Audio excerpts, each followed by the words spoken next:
যোৱাবলীৰ দৰে এইবেলিও পীৰে কামিল আলহাজ চুলতান কাৰী চাহেবৰ ৫৬তম সমূহীয়া জিয়াৰত পালন কৰা হ'ল। আমি ৰাতিপুৱাই ৮ বজাত পবিত্ৰ কোৰাণ পাঠ কৰিলোঁ। ৰাতিপুৱা ৮:৩০ পতাকা উত্তোলন হ'ল। উত্তোলন কৰিলে মাননীয় নৌচাদ আহমেদ বিশিষ্ট সমাজসেৱক হেদায়তপুৰত।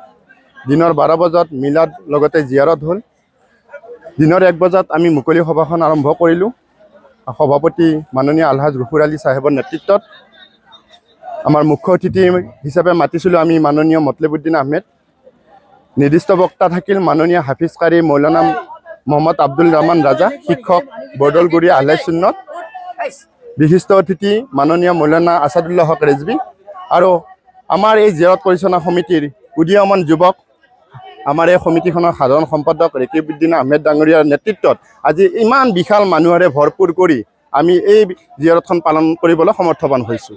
মই প্ৰথমতে এই উদ্যোক্তাসকলক ধন্যবাদ জনাইছোঁ, কাৰণ এই পবিত্ৰ অনুষ্ঠানটোলৈ মোক আজি ইমান মানুহৰ মাজত এটা সুকীয়াভাৱে আসন এখন দিছিলে। মুখ্য অতিথি হিচাপে মোক মাতিছিলে।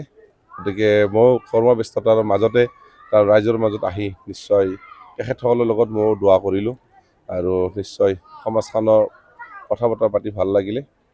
এইখিনি অনুষ্ঠানটোৰ আমাৰ অনাগত দিনত যাতে আগুৱাই লৈ যায় আৰু ধুনীয়াকৈ আমাৰ জাকত জিলিকা হিচাপে বনাই উঠিব পাৰে, এই কমিটিৰ মানুহখিনিৰ লগত কথা বতৰা পাতিলোঁ। অনাগত দিনত আমি কেনেকৈ সহায় সহযোগ কৰি অনুষ্ঠানটোক আগুৱাই লৈ যাব পাৰোঁ।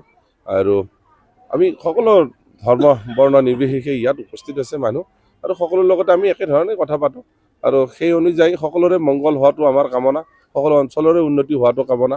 আজি এই অঞ্চলৰ এই ইমান ডাঙৰ অনুষ্ঠানটোৰ সন্মুখতে গাড়ীখন আহিব নোৱাৰে, ১ ফুট একবাৰ পিছে যায়, 1 ফিট ৰাইট চাইডে 1 ফুট লেফ্ট চাইডে যায়। তাতকৈ দুৰ্ভাগ্য আমাৰ একো হ'ব নোৱাৰে।